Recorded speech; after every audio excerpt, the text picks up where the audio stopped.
있는 종목 상담 토마토 진단쇼 참여 방법을 알려드립니다. 첫 번째, 전화 참여.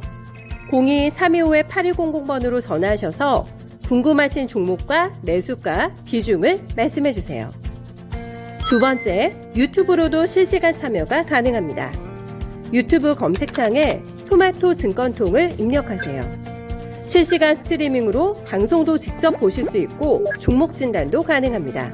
이때 좋아요와 구독은 필수겠죠? 세 번째, 증권통 참여.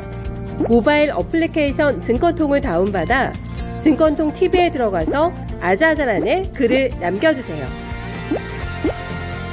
최고의 전문가들이 함께하는 토마토 진단쇼. 여러분의 많은 참여 바랍니다.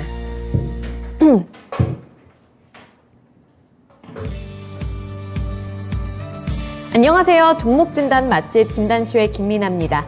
국내외 증시 환경이 어려워지기만 하고 있습니다. 연준은 결국 75bp를 올리기로 결정했는데요. 아직 물가지표가 안정되지 않고 있기 때문입니다. 이에 따라 미국의 기준금리는 14여 년 만에 가장 높은 3%에서 3.25% 수준까지 오르게 됐는데요. 미국의 기준금리 추가 인상 가능성도 열려있는 만큼 부담감은 쉽게 사라지지 않을 것으로 보이고 있습니다. 그러니까 연준 쪽에서 강한 금리 인상 스텝을 밟게 되면서 오늘 우리 증시에서는 원달러 환율 상황도 호락호락하지 않은 모습을 연출했는데요. 13년 반 만에 원달러 환율은 1,400원 선을 돌파하기도 했습니다. 연준의 금리 인상과 원달러 환율, 이러한 요인들 때문에 이제는 한국은행 쪽의 고민도 깊어질 수밖에 없는 것 같은데요. 좀 어려운 시장 속에서 오늘도 나침반이 되어줄 두 분의 전문가님들과 함께 할 테니까요. 만약에 고민되는 종목들이 있다면 종목명, 매수 단가, 보유 비중, 고민과 함께 댓글창에 남겨주시길 바랍니다. 그리고 하단에 있는 번호로 전화 문의도 받고 있으니까요. 전화 문의도 언제든 해주시길 바랄게요. 네, 오늘은 김형일 전문가 그리고 김민준 전문가님과 함께합니다. 네, 본격적인 진단쇼에 앞서서 오늘도 찾아주신 많은 시청자분들과 인사 간단하게 나누는 시간 가져볼 텐데요. 네, 황희성님 반갑습니다. 찾아와 주셔서 감사드리고요. 네, 마그마님 혹시 점심 식사하러 가셨을까요? 네, 그리고 묻지마 폭격인데요 님도 오늘 동진 세미캠 들고 와주셨네요. 네, 그리고 진정주린이님, 앞산솔님 모두 환영합니다. 오늘도 진단쇼 통해서 여러 가지 종목들 진단해 드리도록 할 테니까요. 저희와 끝까지 함께 해주시길 바랍니다. 네, 오늘 그러면 첫 번째 전문가님부터 만나볼게요. 오늘은 김형일 전문가님부터 만나보겠습니다. 안녕하세요. 네, 반갑습니다. 김영희 전문가입니다. 네, 오늘 시장 상황이 또 1% 넘게 밀리고 있는 상황인데 아무래도 이제 연준 쪽에서 75bp 금리 인상을 한다고 결정을 해서 그런 것 같은데 이렇게 3연속으로 자이언트 스텝을 밟게 될 경우에는 우리나라 증시도 다시 한번 흔들릴 수도 있을 것 같고 또 한국은행 쪽에서도 고민이 좀 깊어질 것 같거든요. 그래서 한국 증시 전망과 함께 어떤 투자 포인트를 잡으면 좋을지 함께 짚어주세요.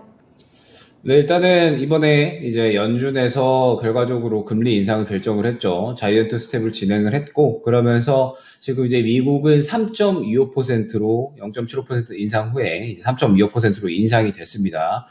그러면서 이제 이게 끝이어야 되는데 사실 또 그렇지가 않죠. 이제 점도표를 조금 이제 보게 되면 지금 이제 이 FOMC는 올해 2번이 남아 있습니다. 11월과 12월 2번이 남아 있는데 연말까지 추가로 1.25% 인상할 것으로 이제 인상을 할 것으로 예상이 되고 있는 상황입니다.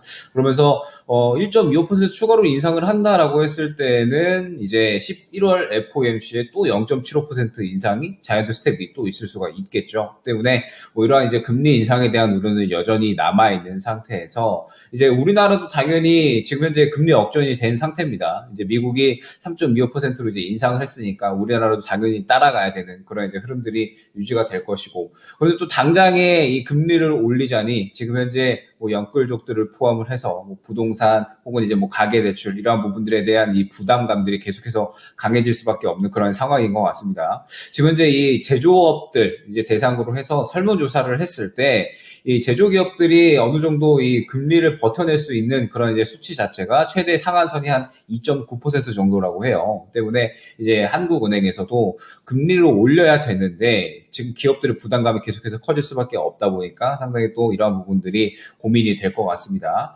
다만 지금 현재 이 자이언트 스텝을 진행을 한 부분에 있어서는 아직까지 끝이 아니고 계속해서 좀 이어질 것이기 때문에 앞으로 이제 하반기로 진행이 되면 될수록 우리나라의 시장은 더더욱 더 선별적인 매매가 중요해질 것 같습니다.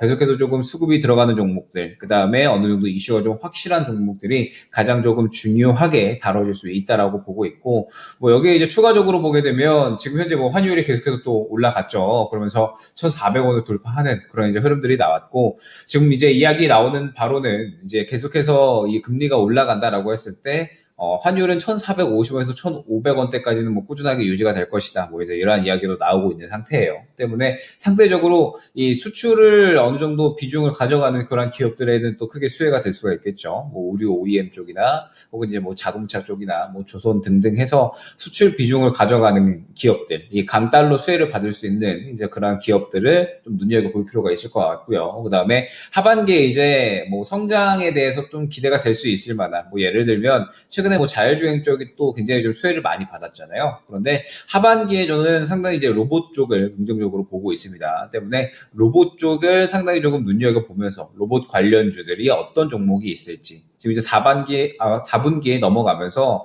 이제 로봇 관련 이 정책이 좀 어느 정도 나올 가능성이 있거든요. 그러면서 이 로봇 관련주들이 또 실적이 슬슬 가시화가 되는 그런 구간이기 때문에 로봇 관련주도 상당히 좀 좋은 대안이 될 수가 있다라고 보고 있습니다. 이처럼 이제 시장이 상당히 조금 모멘텀이 있거나 혹은 이제 이슈가 없는 이상은 계속해서 소외가 되면서 수급이 조금 많이 부족한 시장이 이어질 수 있다라고 보고 있어요. 금리 인상이 이제 12월까지는 계속해서 또 강하게 이어질 것이기 때문에 이러한 시장에서는 역시나 선별적으로 수급이 들어갈 수 있는 그런 종목들을 잘 골라가는 게 더더욱 중요해지지 않을까 판단하고 있습니다. 네, 연준 쪽에서 3연속으로 자이언트 스텝을 결정을 했는데요. 지금 연말까지 2번의 FOMC 회의가 다 남아있는데 이때도 자이언트 스텝을 밟을 가능성이 있을 수 있다, 이런 의견이 나오고 있습니다. 그렇게 될 경우에는 또 원달러 환율도 영향을 받을 수밖에 없기 때문에 환율 상황을 잘 지켜보시면서 앞서서 전문가님이 말씀해주신 이 강달러 수혜주들을 잘 찾아보시면 좋을 것 같은데요. 그중에서도 로봇 관련주들을 짚어주셨으니까 로봇에 관심 갖고 계신 분들 한번 눈여겨보시길 바랍니다. 그리고 로봇뿐만 아니라 뭐 자동차 관련해서도 강달러 수혜주로 분류가 되고 있으니까요. 이러한 섹터 내에서 옥석 가리기를 잘 해보셨으면 좋겠네요. 네, 그리고 이제 본격적인 종목 진단으로 넘어가 볼 텐데요. 네, 그동안 남급곰님도 와주셨고 살련님도 찾아와 주셨네요. 네, 살련님 되게 오랜만에 뵙는 것 같은데 오늘도 이렇게 저희에게 적선을 해주셨습니다. 네, 호락호락하지가 않고 호랑호랑하다고 귀엽게 표현을 해주셨는데 지금 계좌가 박살나고 있는데 여기 저한테 이렇게 5,000원이나 보내주시고 어떡해요. 너무 감사합니다. 네, 제가 이거를 잘 활용해 볼 수 있도록 할 테니까요. 네, 살려님 감사드려요. 네, 그리고 이제 다음 종목 넘어가 볼 텐데요. 오로라님이 보내주신 종목이고요. 삼성전기 15만 2천원에 10% 보유 비중 들고 계십니다. 삼성전기가 근데 들어간 시점을 보면 만약에 저였으면 저기가 바닥이라고 생각하고 올라갈 거라고 생각하고 들어갔을 것 같거든요. 네, 그 다음에 추락을 했고요. 또 그 다음부터도 더 추가로 하락하고 있어서 너무 무섭고 화도 나고 빠져나올 생각도 못할 것 같아요. 그래서 오로라 님도 지금은 손절하기는 늦었다고 생각을 하신다고 이렇게 말씀을 해주셨고요. 더 조정을 받았을 때 추가 매수를 계획하고 계신데 추가 매수 괜찮은지 알려달라고 하시네요. 삼성전기 추가 매수하는 거 괜찮을까요? 삼성전기 같은 경우에 대표적인 이제 MLCC 관련된 이제 기업이죠. 그러면서 이번에 이 3분기에 상당히 조금 실적이 조금 예상치를 하회할 것으로 이제 예상이 되고 있습니다. 이제 이 하반기로 들어서면서 경기 침체 우려감이 좀 계속해서 과도해지고 있잖아요. 그러다 보니까는 전체적인 이 수요가 감소할 것이다라고 이제 예측이 되고 있고, 이에 따라서 이러한 이 수요 감소가 전기 전자 업종에 상당히 또 좋지 않게 투심을 좀 깎아내리는 그런 이제 요소로 작용을 하고 있죠. 뭐 스마트폰이나 PC, 그다음에 뭐 IT 등등 해서 수요 감소가 이루어질 것이다라고 보고 있기 때문에 마찬가지로 이 MLCC 수급에도 부정적인 영향을 미칠 것이다라고 이제 이야기가 나오고 있는 상황입니다. 때문에 이제 삼성전기 같은 경우에는 3분기 실적이 예상치보다는 조금 이제 하회하지 않을까 이제 이러한 이야기가 나오고 있고 그런 부분들이 좀 주가에 작용을 하는 것 같아요. 때문에 뭐 이런 부분들을 봤을 때 결과적으로는 어느 정도 이 실적이 좀 회복이 되는 다시 한번 이제 실적이 좀 잘 올라오는, 물론 이제 지금 현재 실적이 잘 나오고 있기는 하지만 3분기에 예상치를 하회한다라는 거는 이제 어느 정도 이 주가에 대한 기대감이 같이 꺾일 수가 있는 부분이겠죠. 때문에 어느 정도 이 실적이 다시 한번 또 긍정적으로 잘 올라오는 그런 이제 구간이 필요할 것 같습니다. 일단은 지금 현재 상태에서 4분기 정도가 되면은 그래도 어느 정도는 이 분위기를 좀 전환시킬 수 있지 않을까라는 이제 이야기가 나오고 있어요. MLCC 업황이 지금 현재 수요는 조금은 부족한데 공급은 조금 과잉인 그런 이제 상태인데 4분기로 이제 넘어서면서 다시 한번 이 수요가 이제 어느 정도 좀 자리 잡고 그러면서 성수기 이제 들어서면서 MLCC도 다시 한번 또 수요가 증가가 되면서 실적이 어느 정도는 좀 회복이 되지 않을까라고 이제 이야기가 나오고 있습니다. 때문에 어느 정도의 좀 시간은 필요해 보인다라고 이제 볼 수가 있을 것 같아요. 그러면서 지금 현재 뭐 말씀드렸지만 전기전자 업종이 지금 전체적으로 다 좋지 않습니다. 계속해서 좀 경기 침체 우려감으로 인해서 수요가 같이 둔화가 된다라고 하는 그런 이제 이야기로 인해서 시장이 이제 계속해서 떨어지고 있다 보니까 결과적으로 또 시장의 영향도 크게 무시를 할 수는 없는 것 같아요. 때문에 일단 지금 현재 이러한 분위기들, 긴축에 대한 어떤 과도한 우려감들, 이런 부분들이 어느 정도는 좀 전환이 되는 그런 이제 시기가 좀 필요하지 않을까라고 이제 판단이 되고 있고, 역시나 이제 그러한 시기는 일단은 이번 다다음 주에 또 CPI 지수가 발표가 되죠. 그러면서 이 CPI 지수가 또 어떻게 좀 진행이 되는지, 그러면서 12월 FOMC 때 또 어떻게 또 이런 부분들이 시장에 작용을 할지, 이것들이 좀 같이 좀 지켜봐야 될 것 같고요. 일단 지금 현재 상태에서 삼성전기를 추가 매수한다라고 하면 당장에 좀 손절은 어렵다라고 하신다면 추가 매수를 좀 굉장히 좀 잘 해야 되는 그런 이제 구간이다라고 여겨집니다. 지금 보게 되면 약한 일전에 굉장히 좀 주요한 지지라인으로 형성이 되었던 구간이 12만 5천 원이었어요. 12만 5천 원을 사실 이제 뚫지 않고 계속해서 좀 지켜주는 그런 이제 흐름들을 보여줬었는데 결과적으로 이 구간을 뚫었기 때문에 추가적인 조정은 예상을 해야 됩니다. 그러면 이제 추가적인 조정이 나온다라고 했을 때는 일단 1차적으로는 약한 11만원 구간, 2차적으로는 10만원 정도 구간이 이제 지지라인이 될 수가 있을 것 같아요. 그러면서 뭐 이 정도 구간에서는 이제 자리를 잡고 그래도 반등이 나와주지 않을까. 이미 지금 현재 고점 대비 상당히 큰 조정이 이제 나온 상태고 조금 더 이제 길게 늘려보게 된다라고 했을 때 11만원에서 10만원 정도다라고 하면은 상당히 이제 저점에 거의 이제 도달을 한 그런 이제 구간이기 때문에 이 정도 구간에서는 그래도 자리를 잡아주지 않을까 보고 있습니다.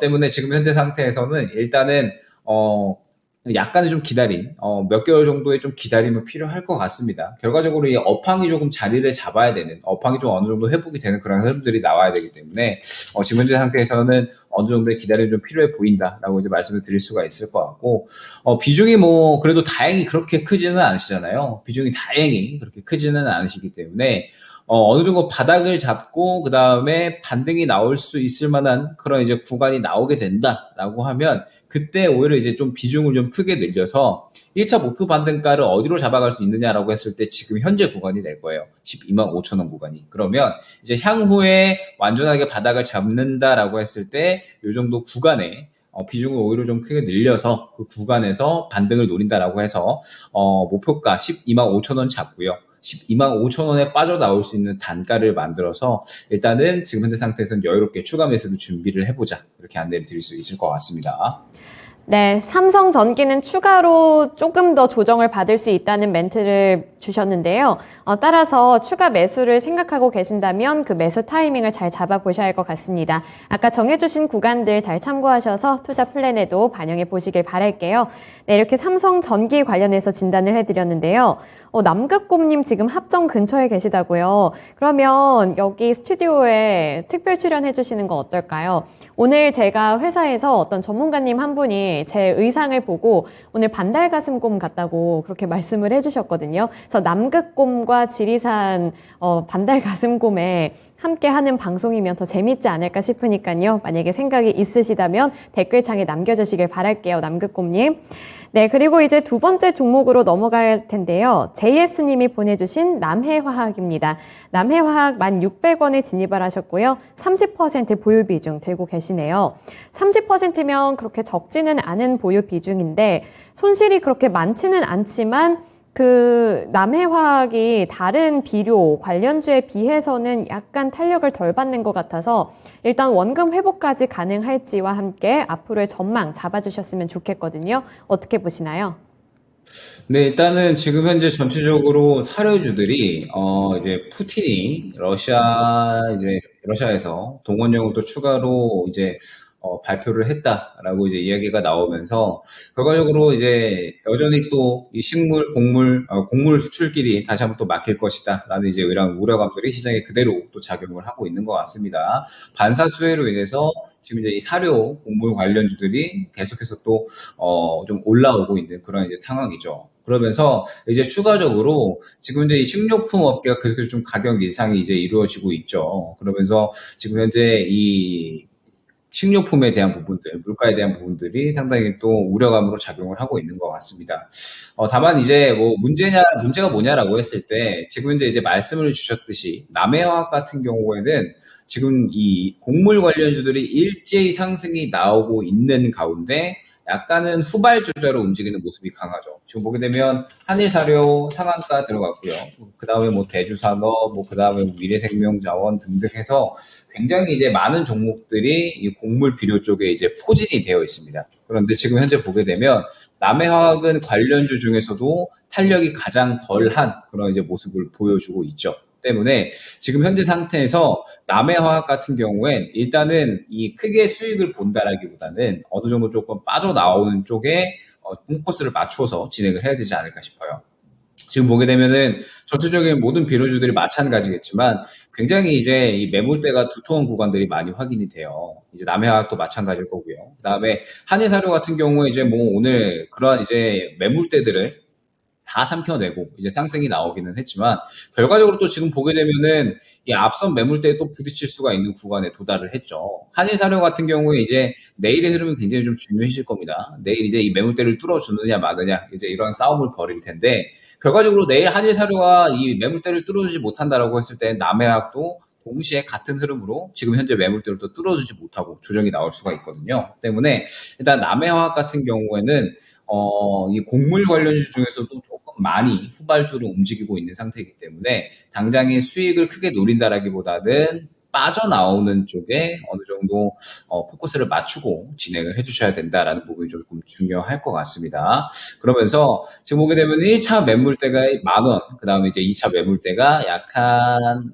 1,700원, 600원 정도. 이제 매수가 정도 이제 확인이 돼요. 때문에 일단은 지금 현재 구간에서는 이렇게 이 매물 구간을 어느 정도 좀 상세하게 설정을 해서 빠져나오는 쪽에 좀 포커스를 맞춰주시는 게 좋을 것 같고, 다만 지금 이제 남해화학 같은 경우에는 완전히 이제 바닥을 어느 정도 잡았다라고 볼 수가 있겠죠. 완전히 이제 이 현재 구간에서 바닥을 잡고 반등이 나오는 그런 구간이기 때문에 매수가 정도까지는 좀 반등을 노릴 수가 있지 않을까. 어찌됐든 지금 현재 이 인플레에 대한 우려감이 가장 또 심해지고 있는 그런 구간이기 때문에 추가적으로 상승이 나온다라고 했을 때는 그래도 매수가까지는 반등이 나올 수 있지 않을까라고 이제 보여주고, 이 매물대 구간, 매수가 구간이 한 1,600원 구간에서 추가적으로 상승이 나오는지 혹은 이제 탄력이 떨어지면서 차익 실현이 나오는지를 중요하게 보셔야겠죠. 상승이 나온다라고 했을 때 추가적으로 11,000원대까지 노릴 수 있겠지만 그렇지 못한다라고 하면 마찬가지로 추가적으로 또 차익 실현이 나올 수가 있기 때문에 그대로 또 정리를 해주셔야 됩니다.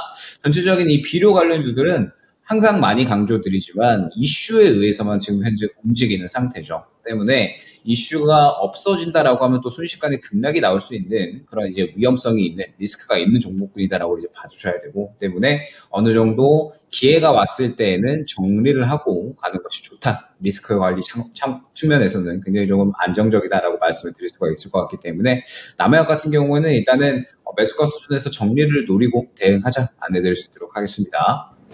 네, 남해화학뿐만 아니라 곡물, 사료, 비료 이런 관련 주식들은 아무래도 그 이슈에 따라서 움직이는 게 굉장히 크기 때문에 말씀해 주신 대로 만약에 반등이 와서 이슈가 없어지기 전에, 재료가 소멸하기 전에 잘 정리를 해보셔야 될 것 같습니다.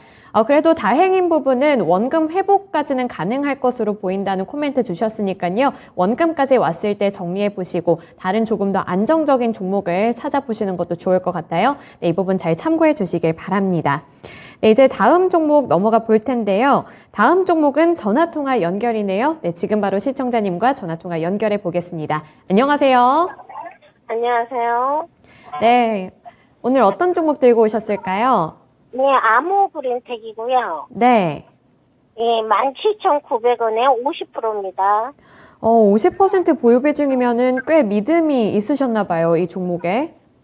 2천만 원 갖고 하는데, 뭐, 200만 원어치 사야기는 그렇고 해서, 예, 말이 50%지 1,000만 원어치입니다. 근데 제가 이제 차트를 보니까 꽤 오랫동안 버티신 것 같아요. 아니, 이번에 샀어요. 이번에 매수를 하신 거예요? 예. 김민준 전문가님도 좋게 말씀하시고, 차트도 좋아가지고, 네. 예. 그러면 이번에 매수를 하신 거면 이제 목표가가 궁금하신 걸까요? 예. 네, 알겠습니다. 그러면 아모그린텍 관련해서 목표가 설정해달라고 물어볼게요.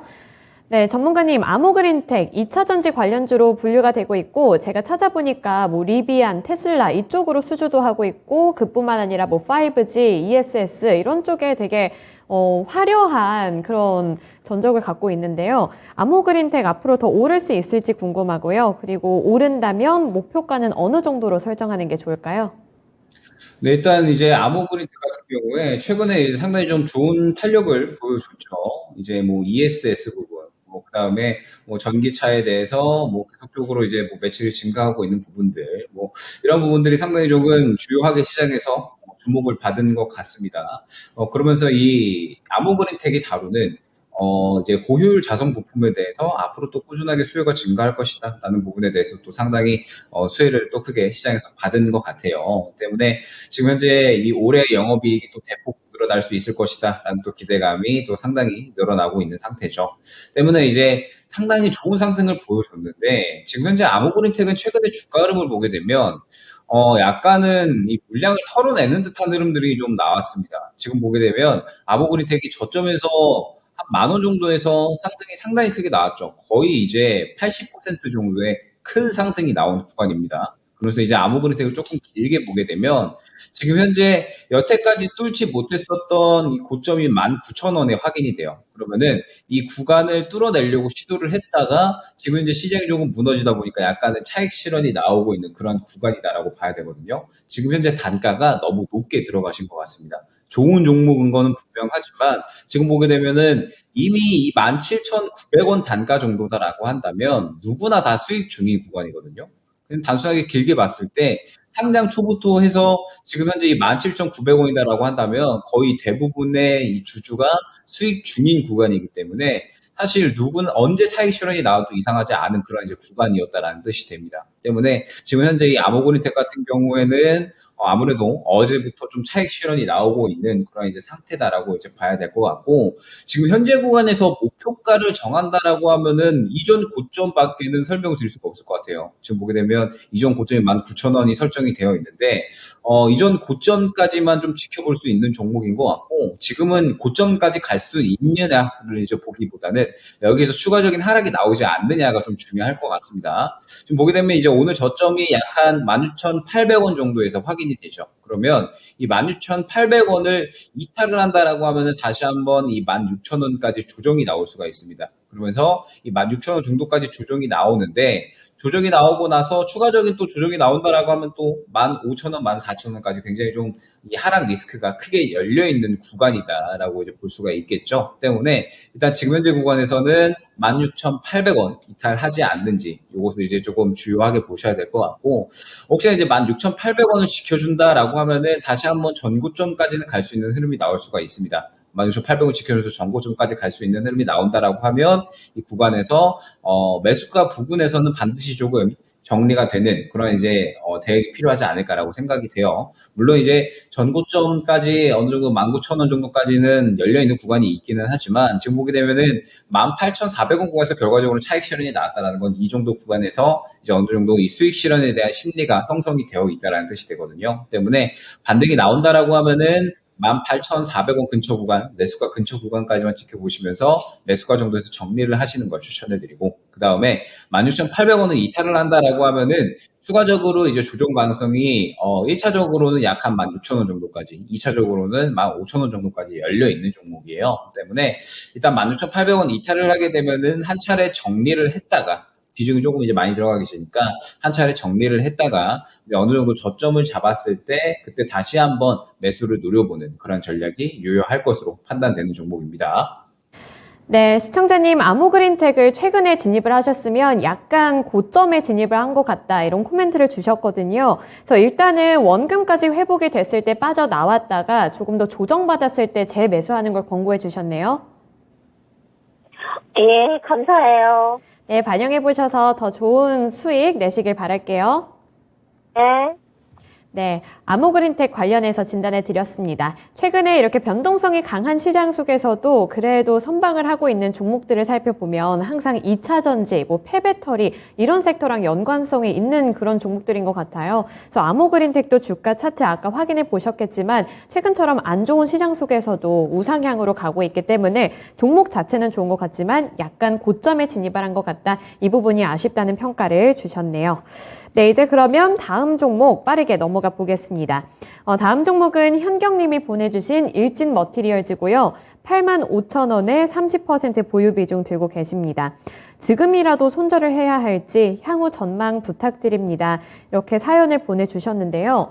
일진 머티리얼즈가 작년까지만 해도 되게 황금기를 걷고 있던 그런 종목인 것 같은데 올해 들어서부터는 정말 미끄러지기 시작한 그런 종목이 아닐까 싶어요. 그리고 최근에 수급을 살펴보더라도 기관 쪽에서 매도세가 쭉 이어지고 있어서 이걸 들고 가도 되는 거 맞나? 이런 불안감이 좀 있거든요. 그래서 일진 머티리얼즈 향후 전망과 함께 앞으로의 대응 전략도 짚어주세요. 네, 일단은 일진 머티리얼즈 같은 경우에 이제 이번 2분기 실적이 또 시장의 예상 컨센을 조금은 하회하는 그런 이제 흐름들이 나왔습니다.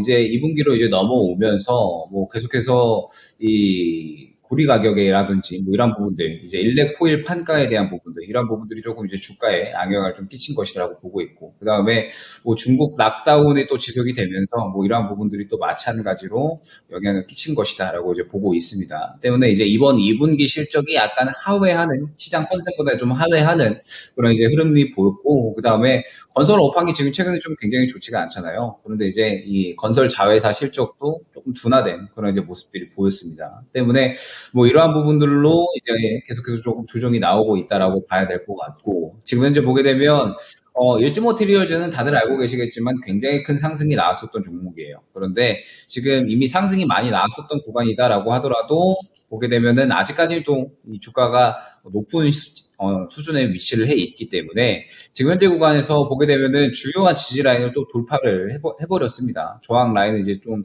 돌파를 했기 때문에 지금 현재 상태에서 이 이탈을 한 구간에서는 이제 추가적으로 조금 조정을 어느 정도 좀 예상을 하셔야 될 것 같아요. 지금 보게 되면은 약 한 5만 원 정도까지는 지금 주가가 좀 열려 있다라고 봐야 될 것 같거든요. 때문에 지금 상태에서는 어느 정도 좀 조정을 예상해야 되는 구간이 아닌가라는 판단이 됩니다. 그러면서 이제 결과적으로 이 일진 머티리얼즈 같은 경우에는 어느 정도 이 실적에 대한 회복, 그 다음에 지금 현재 상태에서 또 이 매각에 대한 이야기가 계속해서 나오고 있죠. 롯데케미칼에 또 매각을 할 것이다라는 이제 이야기가 나오고 있는데, 뭐 이런 부분들에 대해서 또 어느 정도 좀 긍정적인 이야기들이 나와줘야지 추가적으로 또 주가에 대한 또 반등이 나올 수가 있지 않을까 이제 이야기가 나오고 있습니다. 그러면서 최근에 또 이뿐만 아니라 지금 이 동박 사업도 계속해서 경쟁이 심해지고 있는 그런 이제 상태이기 때문에 일진 머티리얼즈 같은 경우에는 실적이 조금 회복된다라는 이야기가 나오려면 시간이 조금 많이 필요하지 않을까라는 생각이 들어요. 그러면서 뭐 일진 머티리얼즈가 올라올 때는 꾸준하게 상승이 나오지만 조정이나 이제 뭐 주가의 움직임 자체가 그렇게 큰 그런 이제 움직임이 나오는 종목이 아니기 때문에 시간이 또 많이 걸릴 수 있는 그런 종목이 아닐까라는 생각이 듭니다. 때문에 지금 현재 상태에서는 어느 정도 추가적인 조정을 예상하시면서 좀 많이 시간을 투자를 해야 되는 그런 이제 상황이다라고 볼 수가 있을 것 같고, 혹시나 비중 조절을 생각을 하신다라고 하시면, 지금 현재 구간에서 어느 정도 비중을 조금은 정리를 하고요. 지금 보게 되면 중요한 지지라인을 또 이탈을 했기 때문에 비중을 조절을 하고 싶다라고 하신다면은 지금 현재 구간이 어느 정도는 조정을 할 수 있는 그런 상태가 될 겁니다. 지금 현재 상태에서 비중을 조금은 축소를 해놨다가 일지머티리얼즈 같은 경우에 뭐 결과적으로 향후에 어느 정도 이제 이 시장이 정상화가 되고 2차 전지에 대한 다시 한번 또 시장에 대한 주목들 뭐 그런 것들이 이야기가 나온다라고 하면 다시 한번 이 반응이 나올 수가 있겠죠. 지금 현재 상태에서는 어느 정도 이 추가적인 조정을 예상을 해야 되기 때문에 너무 오래 기다리기 싫다라고 하시면은 비중 조절은 가능합니다. 비중을 어느 정도 축소를 해놨다가 향후에 다시 한번 추가 매수를 해서 좀 수익 만회를 노리는 그런 이제 방향이 조금 중요할 것 같고요. 그 다음에 지금 현재 이 일지머티리얼즈 같은 경우에 향후에 추가 매수를 진행을 한다라고 하면 일단은 5만 원 정도 구간 자리를 좀 잡는 게 중요할 것 같습니다.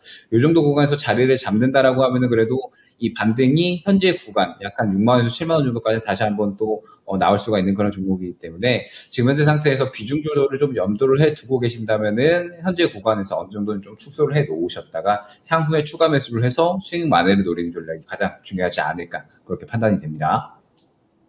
네, 일진 머티리얼즈 관련해서 전체적인 전략을 짚어주셨습니다. 이 조정받는 구간에 대해서도 말씀을 언급해 주셨으니까 이런 부분들 잘 참고해 보시면서 일진 머티리얼즈 잘 대응해 보시길 바랄게요. 네, 오늘 김명일 전문가님과는 여기까지 진단해 볼 텐데요. 전문가님 주말 동안에 강연회 있으시죠? 네. 주말에 이제 토요일에 강연회 있고요. 강연 내용은 지금 현재 시장이 또 굉장히 수급주들이 더 중요해지고 선별적인 매매가 또 중요해지는 그런 구간이니까 그런 종목들을 좀 상대적으로 잘 골라갈 수 있는 방법들 한번 안내 드릴 예정이 있습니다. 네, 수급 매매에 대한 이해를 주제로 강연회 한다고 하시니까요. 많은 분들 참석해 주셔서 여러 가지 팁들 얻어가시길 바랍니다. 네, 오늘 말씀 여기까지 들어볼게요. 오늘 전문가님 말씀 고맙습니다. 네, 감사합니다. 네, 이렇게 김형일 전문가님과 함께 4가지 종목들 진단해 드렸습니다. 마지막 종목이 일진 머티리얼즈. 그래도 2차 전지 소재와 관련해서 한때 정말 잘 갔던 종목인데 그에 비해서 어느 순간부터는 이렇게 주가가 고꾸라지기 시작해서 걱정되시는 분들, 답답하신 분들도 참 많을 것 같다 이런 생각이 듭니다. 뭐 최근 시장의 트렌드나 특징을 살펴봤을 때 지금 여러 가지 기업들에서 너도 나도 2차 전지 사업 쪽으로 뛰어들고 있기 때문에 확실히 2차 전지가 트렌드인 거는 알겠는데 그 안에서 모두 다 같이 가는 게 아니라 선별적으로 오르고 또 옥석 가리기가 중요해 보여서 이 투자 전략을 잡는 게 예전보다 더 어려워지지 않았나 이런 생각이 드니까요. 이 안에서 이슈에 따라 반응을 하기보다는 그 회사 기업에 대한 내용도 좀 중요하게 보셔야 될 것 같습니다. 그래서 2차 전지 그리고 폐배터리와 관련해서 이번에는 김민준 전문가님과 함께 코멘트 들어볼게요. 네, 지금 바로 만나보겠습니다. 안녕하세요. 네, 안녕하십니까. 김민준입니다. 네, 안녕하세요. 오늘 시장이 그래도 지금 아까 오전에 비해서는 조금씩 올라오려고 하고는 있는데 제가 오늘 시장에서 하고 싶은 이야기가 2차 전지 그리고 폐배터리 관련한 종목들 이야기거든요. 앞서서 제가 말을 하기도 했지만 2차 전지가 그나마 선방을 하는 섹터인 건 맞는 것 같은데 그 안에서 고르는 게 너무 힘이 들어서 어떤 투자 포인트를 잡고 대응을 해봐야 될지를 좀 잘 모르겠더라고요. 그래서 어떻게 해보는 게 좋을까요? 네, 뭐 2차 전지의 성장성과 그리고 신사업 폐배터리에 관해서 이제 접근 포인트를 잡는다면 예전에 저도 이제 양극재 뭐 4대 천왕 추천을 많이 드려봤었는데 지금 구간에서는 추천을 드리고 있지 않습니다. 2020년에 좀 돌이켜보면 배터리 3사 셀 업체가 상당히 좋았습니다. 뭐 SK이노베이션 13만 원일 때, 뭐 삼성 SDI가 4, 50만 원일 때 모두 다 상승 뷰가 좋았죠. 그리고 나서 소재 업체로 옮겨가는 흐름이 있었습니다. 가장 먼저 움직였던 게 양극재, 에코프로비움 LNF, 포스코케미칼 코스모 신소재까지 모두 300%씩 반등이 있었고요. 올해 이제 작년 하반기부터 올해까지 음극재들이 또 반등, 동박. 그리고 지금 양극재는 매매 포인트가 좀 나오는 것 같거든요. 그 이유인즉슨 아무래도 추정 실적을 프리미엄을 많이 선반영했기 때문이라고 생각을 하고 있습니다. 2022년, 2023년, 2024년까지 실적이 좋아질 것이다 라는 전제 조건을 좀 깔고 프리미엄을 준 거라고 저는 생각이 들고 있거든요. 과연 적정 밸류가 어디인가 전문가마다 의견이 틀리겠지만 장기 투자 관점이 아니고서는 앞으로 3, 4년 저는 2차 전지는 시장의 재평가 구간에 돌입했다고 생각하고 있습니다. 재평가 구간의 가장 중요한 것은 실적과 밸류가 될 것 같습니다. 그렇기 때문에 저점에서 사서 고점에서 파는 매매 전략이 접근 방법이 유효할 것 같고요. 그렇기 때문에 이제 2차 전지 안에서도 조금 더 빛을 보지 않았던 폐배터리로 순환매가 이루어지면서 수급과 매기가 쏠리는 것 같습니다. 뭐 성일하이텍이라든지 세비캠, 코스모화학, 결국은 이제 폐배터리의 리사이클 관련된 주라고 해야 될 것 같은데 신사업인 건 분명하고 성장 모멘텀인 것 또한 분명합니다. 하지만 폐배터리 사업은 실적이 그렇게 뒷받침되는지는 좀 의구심이 있고요. 대표적인 종목 뭐 성일하이텍 하나 보시겠습니다. 오늘도 추세가 좋은데요. 영업이익률이 한 20% 정도는 되긴 합니다. 그런데 PBR이 거의 13배, 충분히 프리미엄을 받고 있다 보고 있고요. 모멘텀 구간이었기 때문에 시세가 좀 비이성적이었던 것 같습니다. 지금 구간에서 뭐 21선에 눌림목 공략을 한다든지 하는 포인트는 결코 좋아 보이지는 않고요. 조금 더 주가가 모멘텀 구간에 어떤 거품이 좀 빠지고 실적군 장세가 들어섰을 때 시장의 재평가 구간 때 폐배터리 관련주로 접근한다면 수익률 게임에서 승리할 수 있을 것 같고요. 그 예시로 작년에 2차 전지를 생각하시면 될 것 같습니다. 양극재 파트들이 한동안 6개월 동안 횡보를 했었는데 결국은 실적이 뒷받침되면서 다시 추가 반등세가 이어졌던 것을 기억하신다면 지금 급하게 뛰어들 필요는 없다. 성장성은 아직도 의심의 여지가 없으니 조금 더 차분한 기다리는 매매가 좀 필요하다. 이렇게 정리해드리겠습니다. 네, 그래도 다행인 건 성장성에는 의구심을 갖지 않아도 된다. 이런 코멘트를 주셨습니다. 그리고 2차 전지뿐만 아니라 최근에 주목을 받기 시작한 폐배터리 이쪽에 집중을 해보자. 이런 코멘트를 주셨으니까요. 이 부분 잘 반영을 해보셨으면 좋겠는데 제가 이어서 질문을 한 가지 더 드리고 싶은 게 준호님이 댓글에 남겨주신 질문이거든요. 2차 전지 관련해서 동박과 관련한 전망은 안 좋은지 궁금하다고 하시는데 동박 전망은 어떻게 보시나요? 동박과 관한 전망은 괜찮습니다. 많은 걸 좀 끌어내시려고 하시는 것 같은데, 동박으로 이제 따지면, 뭐, 보니까 아까 일진 머트리얼스, 지금 질문이 있었던데, 양분돼 있었습니다. 원래는 SKC와 일진 머트리얼스 양분돼 있었고, 후발 주자가 이제 솔루스 첨단 소재 정도로 말씀을 드려야 될 것 같은데, 2차 전지를 접근할 때, 실적이 지금 나와 있는 기업들은 실질적으로 좀 위험하긴 합니다. 무슨 말이냐? 가이던스보다 실적이 하회에 있을 때는 주가가 내려갈 공산이 굉장히 큽니다. 그런데 실적이 아직 나오지 않고 적자 기업이었는데 앞으로 흑자 기업으로 전환될 기업, 실적이 턴어라운드 되는 기업들은 앞으로 주가가 올라갈 공산이 큽니다. 왜냐하면 모멘텀 구간에서 충분히 조정을 받았기 때문이거든요. 그렇기 때문에 후발 주자로 공략 포인트를 잡아보신다면 뭐 세 업체 중에 하나밖에 남지 않은 것 같습니다. SKC, 일진 머트리스를 제외하고는 솔루스 첨단 소재 하나 남은 것 같은데 앞으로 2023년과 2024년에 본격적인 성장이 이루어진다고 하니 투자 관점에서는 동박도 괜찮지 않을까. 그리고 선별화 작업은 동박 안에서도 꼭 필요하다. 이렇게 정리해드리겠습니다. 네, 준호님 질문에 답이 되셨을까요? 동박과 관련해서 투자 포인트 잡을 수 있다. 괜찮다고 평가를 해주셨으니까 동박 안에서 대신 옥석 가리기 함께 하시면서 투자 전략 세워보시길 바랄게요. 네, 그러면 이제 본격적인 종목 진단으로 넘어가 볼 텐데요. 첫 번째 종목은 전화통화 연결입니다. 지금 바로 연결해 볼게요. 네, 안녕하세요. 안녕하세요. 네, 네. 반갑습니다. 네, 반갑습니다. 네. 오늘 어떤 종목 궁금하신가요? 대부시스티즈요.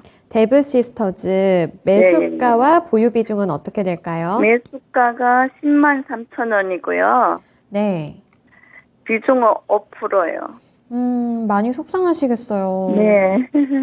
너무 많이. 너무 떨어지 네. 갖고, 예. 이거를 손절하기도 너무 어려울 것 같은데 지금 네. 고민되는 포인트가 있을까요? 제가 지금 추가 매수 가능하는지, 안 되면 손절하면 가격 얼마에 손절해야 되는지, 추가 네. 매수는 또 어느 가격대에 추가 매수 가능하는지 알고 싶어 갖고요. 아, 네. 네. 알겠습니다. 추가 매수와 손절 이 두 가지 부문 그러면 물어볼게요. 네네. 기다리면 언제 손질 손해 안 보고 팔 수 있는지. 네, 기다리면 오를 수 있을지 이 부분까지 한번 짚어달라고 요청해 보겠습니다. 네, 전문가님, 이게 참 고민이 깊어지실 수밖에 없을 것 같은 게 주가가 올라올 생각을 안 하는 것 같고요.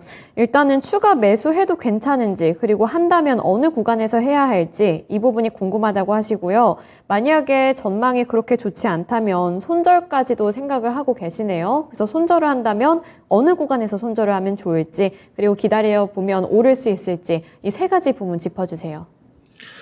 첫 번째 질문부터 답변을 좀 드리면 전화 연결이 어렵게 되셨으니까 위로를 좀 드리고요. 보니까 10만 원대 진입하신 걸 보면 작년 11월 정도에 사신 것 같아요. 아무래도 121선까지 좀 주가가 떨어졌을 때 기술적 반등을 보고 사신 것 같은데 좀 안타까움을 전해드리고요. 우선 손절하지 마십시오. 지금 손절에 과연 의미가 있을까? 비중이 5%인데 뭐 마이너스 50%가 넘어갑니다만은 저는 의미 없는 자리라고 생각하고요. 비중이 50%라면 좀 다르겠죠. 조금 가지고 계시고요. 이제 추가 매수, 흔히 말하는 물타기에 대해서 좀 언급을 하셨는데 굉장히 신중해야 됩니다. 급하면 주식시장에서 이길 수가 없습니다.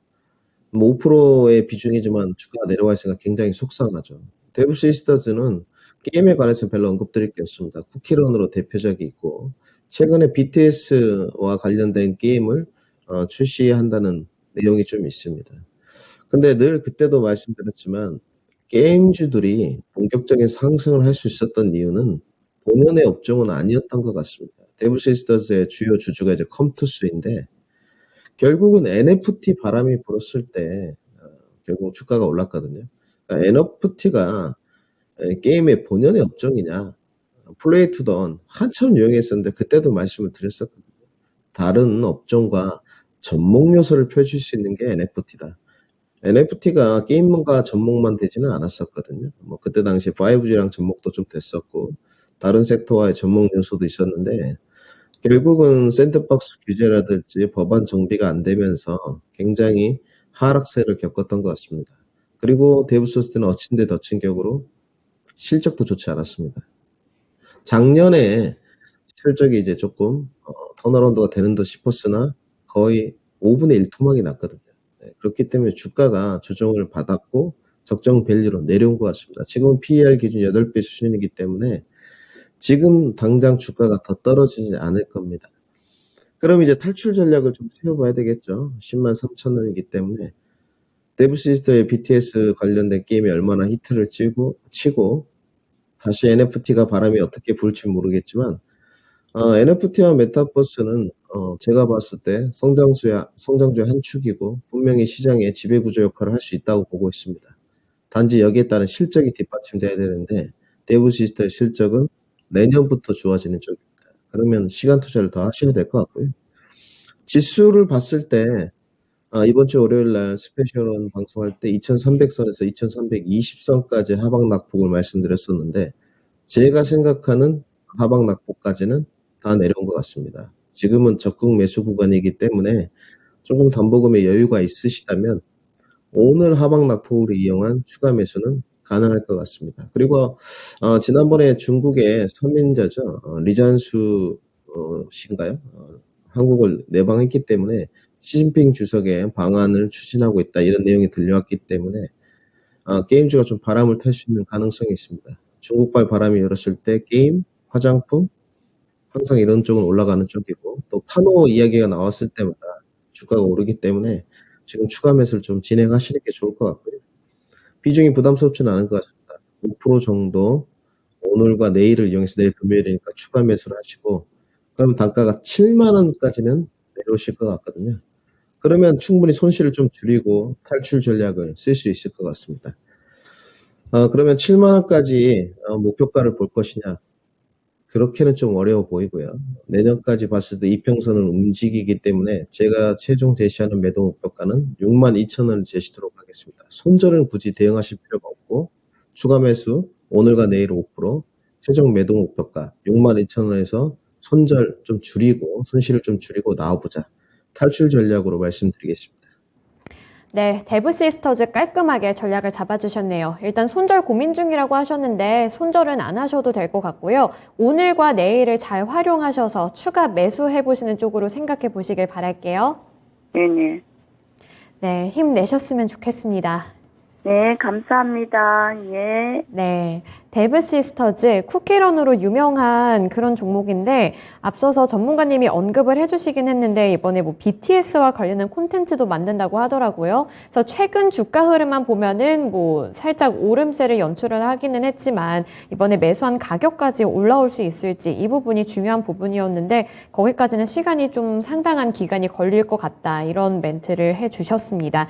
그래서 게임 관련주들 뭐 이번에 중국 쪽에 훈풍이 들어올 수 있을지 이 부분도 함께 체크 포인트로 두시면서 투자 전략 세워보시길 바랄게요. 네, 이제 다음 종목은 일취월장님이 보내주신 종목이고요. MDS테크 18,000원에 20% 보유 비중 들고 계십니다. 오늘 MDS테크가 그 삼성전자 호재 소식 때문에 함께 올랐던 종목인 것 같은데요. 근데 아쉬운 게 오늘 윗꼬리를 좀 길게 달고 있어서 앞으로 더 오를 수 있을까 이런 생각도 드는데 MDS테크는 어떻게 대응 전략을 세워보는 게 좋을까요, 전문가님? 네, MDS테크는 인베디드 관련된 종목인데 인베디드라는 거는 전자기기 시스템, 자동 시스템이라고 보시면 될 것 같습니다. 그런데 오늘 뭐 삼성전자 이슈에 따라서 올랐는지는 제가 잘 모르겠고요. 오늘 아무래도 뭐 삼성전자 손정희 회장과 ARM 인수 관련된 종목들이 좀 반응을 하는 것 같습니다. 가온칩스, 뭐 AD 테크놀로지 등등인데 이 뭐 충분한 수요처는 갖고 있습니다. 인베디드 시스템의 전자기기 자동 시스템이라고 말씀을 좀 드렸기 때문에 상당히 뭐 사용처가 좀 넓죠.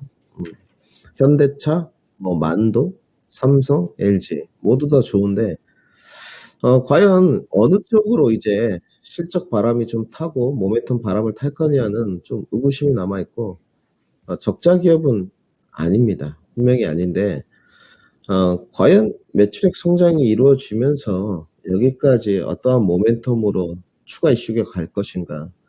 여기는 지금 메타버스와도 좀 관련이 있고요. 그 다음에 최근에 좀 보니까 사명을 또 변경했었습니다.